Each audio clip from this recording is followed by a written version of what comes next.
ఎవరితోనూ ఇంత మాస్గా ఉంది?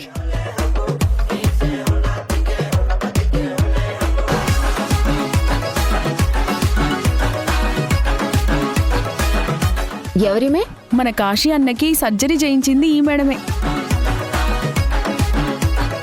ఆ రోజు మన దగ్గర పైసలు లేకపోతే 5 లక్షల రూపాయలు ఈ మేడమే కట్టింది. 5 లక్షలా?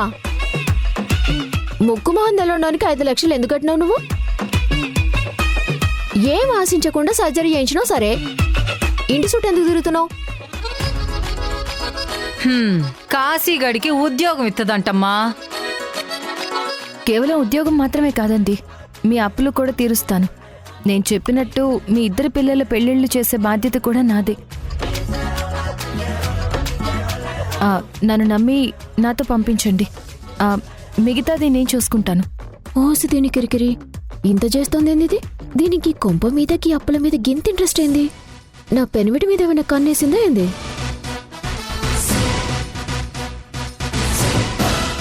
ఆ రాడిది గాని నువ్వోయిగా. ఎందుకు రాడు? రాడని చెప్పడానికి నువ్వెవరు?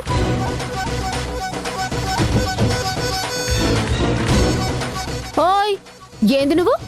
ఏం మాట్లాడుతున్నావు? నేనెవరనుకుంటున్నావు? కాశీగాడికి కాబోయే పెళ్ళాన్ని.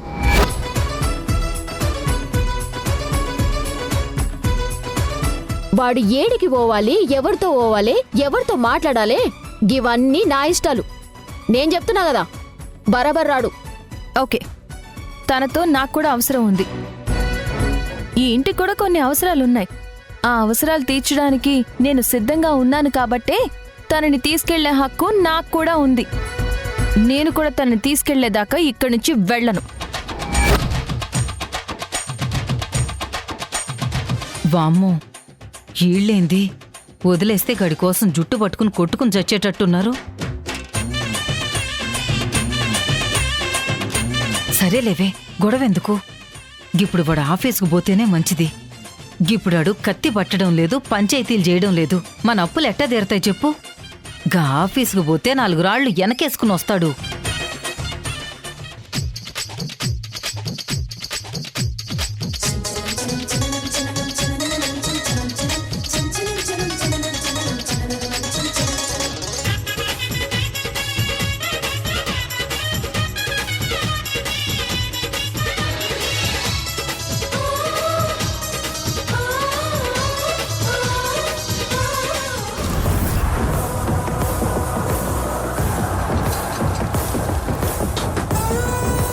ఇదేంది నా పెనిమిటిని గట్ల పైనుంచి కింద దాకా చూస్తుంది? ఈవిడేంటి యష్ని తినేసేలా చూస్తుంది? అత్త, చేపల కూరకి మసాలా నూరు. ఈరోజు మధ్యాహ్నం బావకి చేపల కూర వండి పెట్టాలని ఫిక్స్ అయిపోయినా.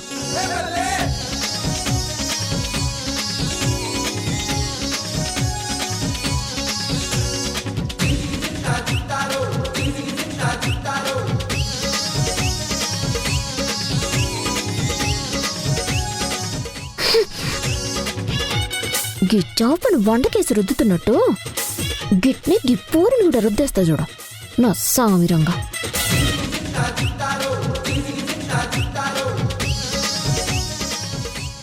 కాబోయే పెళ్ళానివా? చాప బొచ్చు పీకినట్టు నీ పొగరు కూడా పీకేస్తాను. నా యష్ని ఆఫీస్కి తీసుకెళ్లకుండా నేను ఇక్కడి నుంచి కదిలేదే లేదు.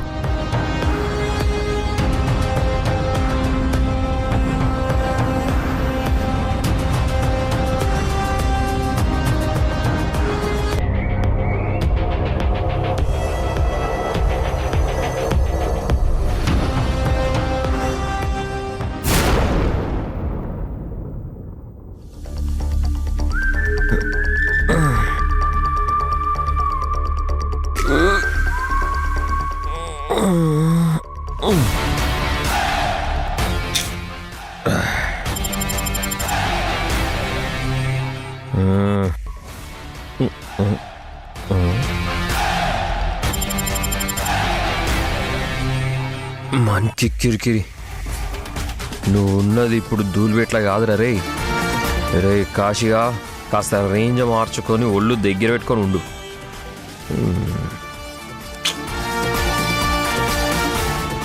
బా రాత్రి ఇంకా దిగినట్లేదు రావి.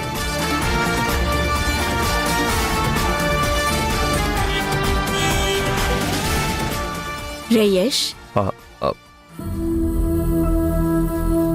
ఏంట్రా అలా ఉన్నావు? ఏం లేదమ్మా, నిన్న ఆఫీస్లో రాత్రి వరకు వర్క్ చేసేసరికి కాస్త తలనొప్పిగా ఉందమ్మా. ఏం పర్లేదమ్మా, నేను ఇప్పుడే రెడీ అయ్యి ఆఫీస్కి వెళ్తాను. అయ్యో పర్వాలేదురా, అంత కంగారేం లేదు. మధ్యాహ్నం నుంచి వెళ్దువు గాని కొంచెం రెస్ట్ తీసుకో. అసలే నిన్నంతా ఆఫీస్లోనే ఉన్నావు. రేయేష్, ఆరోగ్యాన్ని మాత్రం నెగ్లెక్ట్ చేయకురా. నేను నిన్ను ఆఫీస్ పని చూసుకోమన్నాను కానీ మరీ ఇంత స్ట్రెస్ తీసుకోమని చెప్పలేదు. నువ్వు చేసే అంతవరకే చేయరా. నీకు అవసరమైతే నీకు సపోర్ట్గా నేనుంటాన్రా.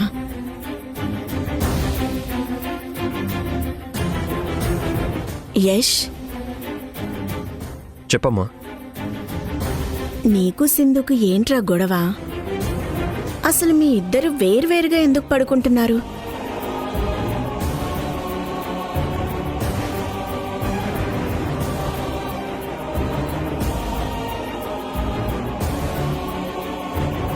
నాకు తెలుసు, మొగుడు పిల్లల మధ్య కొన్ని గొడవలుంటాయి. అవి అందరికీ చెప్పుకోవాల్సిన అవసరం లేదు. కానీ అవి మీ గదిలో మీరు పరిష్కరించుకున్నంత వరకేరా. ఒకసారి ఆ గొడవ గది దాటి బయటకొచ్చింది అంటే పెద్దవాళ్ళకి చెప్పాల్సిన అవసరం ఖచ్చితంగా ఉంటుంది.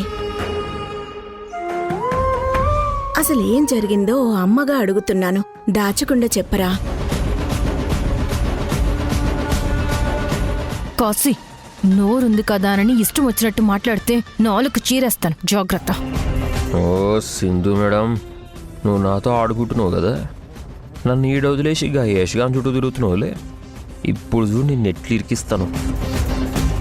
చెప్పరా, ఎందుకు సింధు గెస్ట్ రూమ్కి వెళ్ళి పడుకుంటుంది? ఏమోనమ్మా, సింధుకి అసలు ఈ మధ్య నేను నచ్చడం లేదు. నన్ను బాగా దూరం పెడుతుంది. నాతో అసలు మాట్లాడడం లేదు, నన్ను పట్టించుకోవడం లేదమ్మా. పోనీ ఆఫీస్కి వెళ్తున్నాను కదా, కనీసం నా చేతికి రూపాయి డబ్బులు కూడా ఇవ్వట్లేదమ్మా. పెత్తనం అంతా తన చేతిలోనే పెట్టుకుంటోంది. ఎవరికి చెప్పుకోవాలో అర్థం కావట్లేదమ్మా. ఇంత జరుగుతుంటే నాకెందుకురా చెప్పటం లేదు? సింధు ఎందుకు ఇలా ప్రవర్తిస్తుంది అసలా? ఇప్పుడు కూడా తన ఇంట్లో లేదు, అసలు ఎక్కడికెళ్ళిందిరా? ఎవరికి తెలుసమ్మా? అసలు సింధు ఇంటికి ఎప్పుడు వస్తుందో, ఎక్కడికి వెళ్తుందో, ఎవరితో ఏం చేస్తుందో నాకేం అర్థం కావట్లేదు.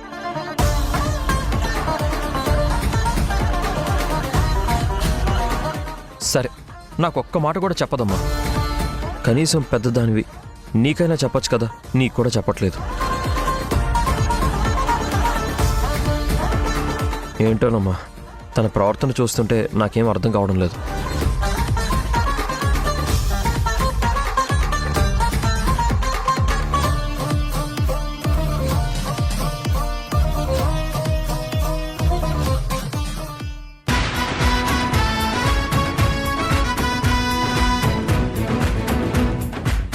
అరే కాసిగా, నేను బాగా సోచేయించినాన్రా.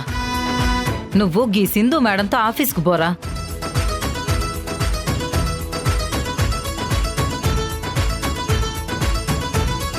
నిజంగానే అంటున్నావమ్మా? నిజంగానే వెళ్ళనా?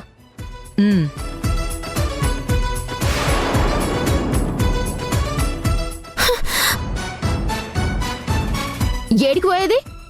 బావా, నువ్వు నా మాటిను. ఈ ఆఫీస్కి ఓడాలు, ఈ నౌకరీలు నీ ఒంటికి అసలు వాడే బావా. నేను మసాలా నూరి వండి పెడతా, నువ్వు తినాలే. లేదా నశానానికి ఎక్కింది దిగేదాకా నలుగురిని పట్టుకొని దనోదన్ బాధాలే. గివే నీకు తెలిసింది. నా చేత్తో గీరోజు నీకు చేపల పులు చేద్దామని వచ్చినా. తినేసి మధ్యాహ్నం సినిమాకి పోదాం. రేపటి సంధి గీ అప్పెట్లా తీర్చాలనా, పైసలెట్లా సంపాదించాలా అని కూర్చొని ఆలోచిద్దాం, సరేనా?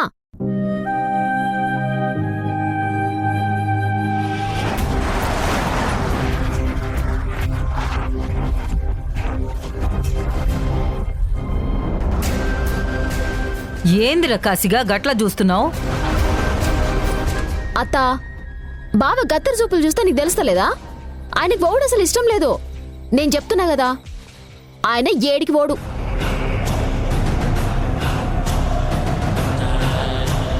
అరే కాశీ, నువ్వు పోతున్నావా లేదా ఏదో ఒకటి చెప్పు.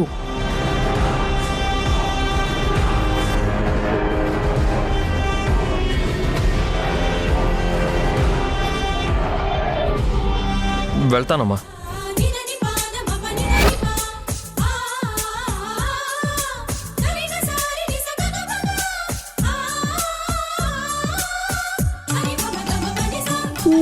ఏంది బావా గట్ల మాట్లాడుతున్నావు?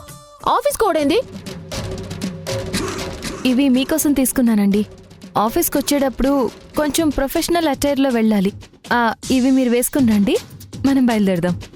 బావా అస్సలు ముట్టుకోకు. ఆహా, మీరు తీసుకోండి. బావా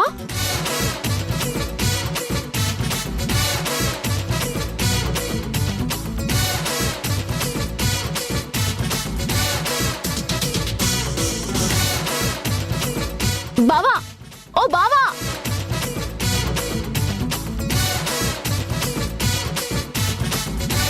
గిప్పుడే వచ్చి గింత వాయి చేసింది గీ పిల్ల. నా పెనిమిటి నా మాట కాదని చెప్పి దీని మాట వింటుండు. ఏం చేయబోతుంది అసలు ఇది?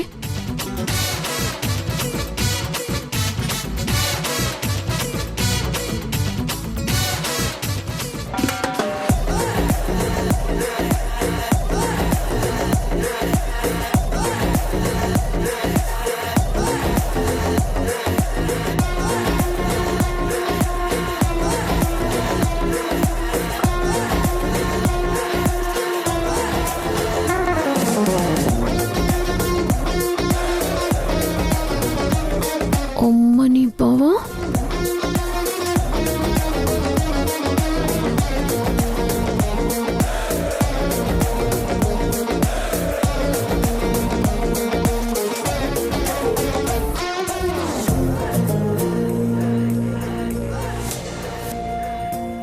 ఏంది బావకి బట్టలు అస్సలు మంచిలే.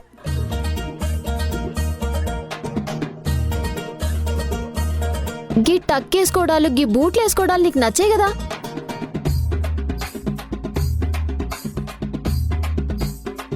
ఇగో బావా, నీకు నచ్చుతాయని గీ లుంగి ఇగో గీ అంగి తెచ్చిన. ఇక నుంచి తనకి అవి బాగోవు, ఇలాంటి డ్రెస్లే బాగుంటాయి. ఆఫీస్కి వెళ్ళాలి కాబట్టి ఇలాగే వస్తారు. పదండి కాశీ గారు, మనం వెళ్దాం. ఏను బాగో బావా, నువ్వు లుంగి కట్టుకొని నోట్లో సిగరెట్ పెట్టుకున్నప్పుడే మస్తు కొడతావు బావా. గిట్లుంటే నాకు అస్సలు ఎక్కుతలేవు. నీకు నచ్చాల్సిన అవసరం లేదు, నాకు నచ్చితే సరిపోతుంది.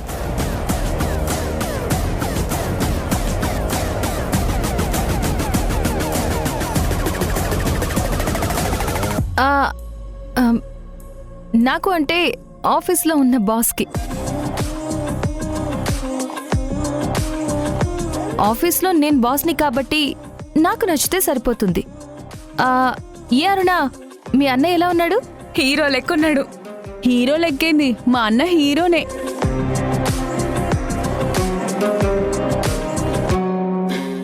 పదండి కాశీ గారు, మనం వెళ్దాం. మనం మీ బైక్లో వెళ్దాం, నేను వెహికల్ తీసుకురాలేదు. అమ్మని అమ్మ. సరేనండి, పదండి. తప్పుకో.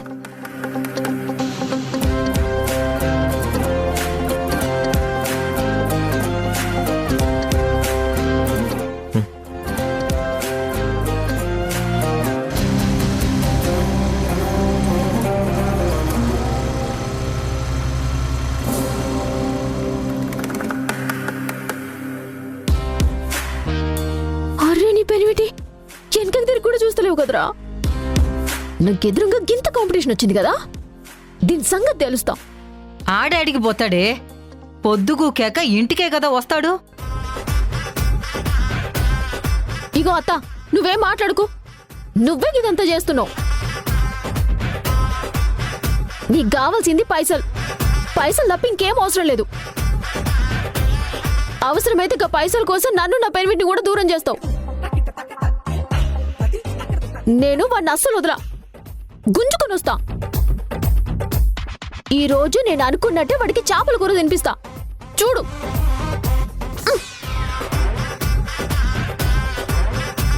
ఉసేయ్ ఉసేయ్ ఉసేయ్, ఇది అస్సలు మారదు కదా. నువ్వేం చెప్పాలనుకుంటున్నావు దమయంతి? నాకేం అర్థం కావడం లేదు. నాకు కూడా ఏమీ అర్థం కాకే మీ దగ్గరకు వచ్చి చెప్తున్నాను అత్తయ్య. మీకు సింధు అన్ని విషయాలు చెప్తుంది, అన్ని పంచుకుంటుంది. తన మనసులో ఏముంది అత్తయ్య అసలా? యష్ గురించి ఏమనుకుంటుంది? వాణ్ణి ఎందుకు దూరం పెడుతోంది? అసలు తన ఉద్దేశం ఏంటి? కాపురం చేయాలని ఉందా లేదా? యష్ విషయంలో అంత నిర్లక్ష్యంగా ఉండటం నాకు అస్సలు మింగుడు పడటం లేదత్తయ్య. ఏంటి, సింధు నిర్లక్ష్యంగా ఉంటుందా? యష్ విషయంలోనే కాదత్తయ్య, ఈ మధ్య తను పిల్లల్ని కూడా సరిగా పట్టించుకోవడం లేదు. అసలు ఈ ఇంట్లో ఉండటం తనకి ఇష్టం ఉందా లేదా? మనల్ని తన వాళ్ళు అనుకుంటుందో లేదో కూడా అర్థం కావడం లేదు. బయటికి వెళ్ళినప్పుడు కనీసం ఒక మాట కూడా చెప్పదు. ఆఫీస్ పని మీద వెళ్ళానని అంటుంది, ఆఫీస్లో అడిగితే రాలేదంటారు. ఏంటత్తయ్య ఇదంతా? నువ్వు చెప్తుంటే నాకు కూడా ఆశ్చర్యంగా ఉంది దాము. సింధు ప్రాణం అంతా యష్ మీద, పిల్లల మీదే ఉంటుంది కదా. అయితే నా కొడుకు అబద్ధం చెప్తాడా? అంత బాధపడతాడా? వాడు నోరు తెరిచి ఎవరికీ చెప్పుకోలేకపోతున్నాడు. సింధు తనని ఎందుకు దూరం పెడుతుందా అని నేను గట్టిగా అడిగితే కాని ఈ రోజు వాడు నా దగ్గర అసలు విషయం ఒప్పుకోలేదు. ఆ యాక్సిడెంట్ జరగకముందు సింధు విషయంలో నాకెదురు నిలబడి మరీ తనని సపోర్ట్ చేశాడు. నన్నొక్క మాట కూడా తనని అననిచ్చేవాడు కాదు. దాన్నెప్పుడు నెత్తి మీద పెట్టుకున్నాడు. అవన్నీ మర్చిపోయిందా?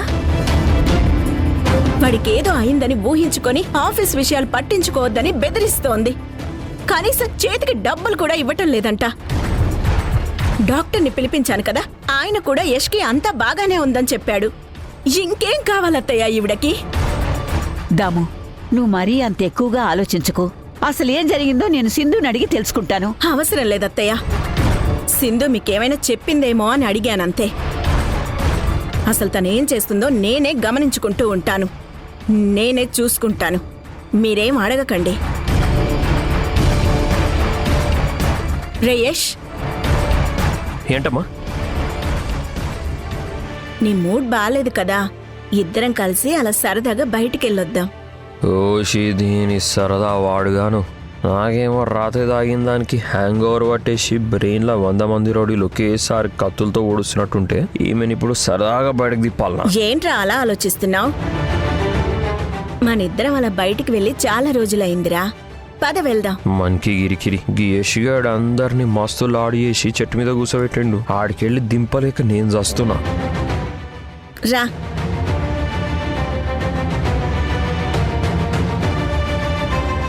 ఈ సింధు మళ్ళీ దాముకి దూరం అయిపోతోంది. అసలు ఇది ఎప్పటికి తగ్గుతుందో ఏంటో.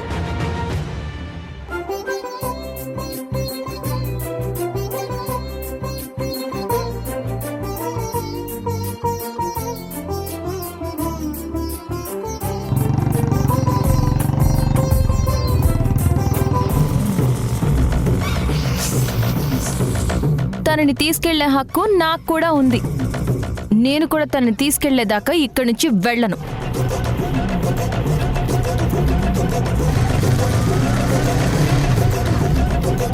గది కదన్నా, సూర్యునికి నేనెట్లున్నా కత్తి లెక్కలేను. ఇన్ని రోజులు సింధునగా కాశీగాడేమో నన్ను కాదని సింధుని బండెక్కించుకొని తిరుగుతుండు. గాడు గనుక బండెక్కిండంటే వెనకకి సుబ్బలక్ష్మి తప్ప ఎవ్వుతుండొద్దు. నన్నే కాదు పోమన్నాడు గద్దేర్ది మగ్గాడు. కాదన్నా, గింత మొత్తుకుంటుంటే నువ్వు మాట్లాడింది నువ్వు. గప్పటి సంది నా బాధంతా చెప్పుకుంటున్నా నీతోనే. తను కనిపిస్తే మాట్లాడతాలే.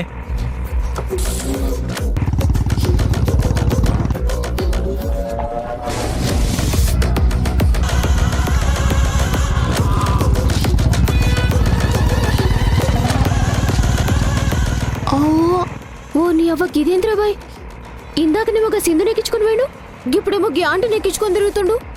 బట్టలు మారినాయి, బండి మారింది. ఇదేదో పెద్ద కిరికిరినే చేస్తుండు. రే కాశీ, ఓయ్ పెల్విటి, ఆగ్రా బాయ్, కాశీ ఒరేయ్. మనకి గిరికిరి ఇప్పుడు దీనికి దొరికితే కాలర్ గుంజి ధూళిపీఠం మొత్తం వినిపించేలా రచ్చ రచ్చ చేస్తుందిగా. అయ్యా ఇడికెళ్ళి తొందరగా ఎస్కేప్ అయిపోవాలి. రే కాశీ. నన్ను చూసుకుంటూ కూడా చూడనట్టు పోతున్నావేంద్రా? ఒరే పెనువిటి, ఒరే బావా, ఆగురా సచ్చినోడా, ఆగురా బాయ్. అన్నా నువ్వు పోనీ అన్నా. నన్ను చూసి కూడా చూడనట్టే పోతున్నావురా? వస్తున్నా, సచ్చినవు నీ అవ్వ, నీ కదేందో తేలుస్తా. అన్నా తొందరగా పోనీ, గా బ్యాగ్ ని ఫాలో చేయి. ఆగు, ఏంది వయసు చూసి కూడా చూడనట్టు పోతున్నావు? అన్నుడు జల్దీ పోనీ అన్నా. కాశీ, కాశీ, ఒరేయ్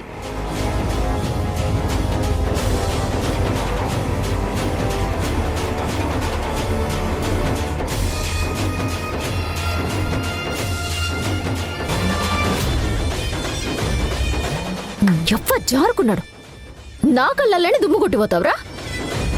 ఇవాళ ఏడున్నా గుంజుతా నిన్ను. నువ్వోని అన్నా.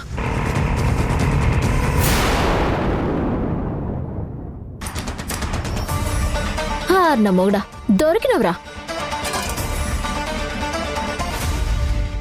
మనకి కిరికిరి ఇది ఈడికి కూడా వచ్చింది ఇంద్రాబాయ్.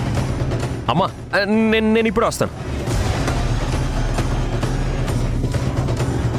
ఓయ్, నా పెనిమిటాడున్నాడు. నీ పెనిమిట ఎవరు? నీతో పాటు ఇందాక బండి మీద వచ్చిండు కదా, వాడు నా కొడుకు. ఆహా